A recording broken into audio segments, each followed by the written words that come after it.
Le trafic de drogue, justement, est de plus en plus présent à Besançon.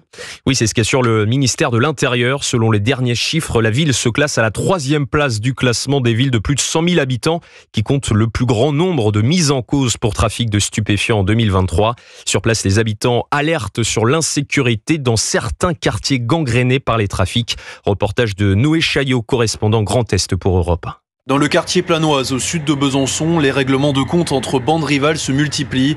Maxime, un habitant, ose à peine sortir de son immeuble. On a l'impression de rien ici. Guerre de quartier, guerre entre gérants de Pointe-Gilles, du shit, de la beuh. Ça peut être flippant parce qu'à tout moment il peut t'arriver un truc, ça tire de partout, puis tu te prends une balle perdue, un coup de couteau, tout peut arriver quoi. Ce couple bisontin, dans le bâtiment juste en face, dresse le même constat alarmant. Les dealers se montrent de plus en plus agressifs. Si t'es pas de chez eux, tu te fais insulter. J'ai vu des mecs balancer des molotovs sur des bagnoles de flics parce qu'ils roulaient. C'est comme s'il y avait quand même une sorte de violence banalisée ici. Ils se cachent pas en fait, ça c'est considéré comme normal. Dans un autre quartier au nord de la ville où les scènes d'ultra-violence sont récurrentes, Nabil a même dû se fixer son propre couvre-feu.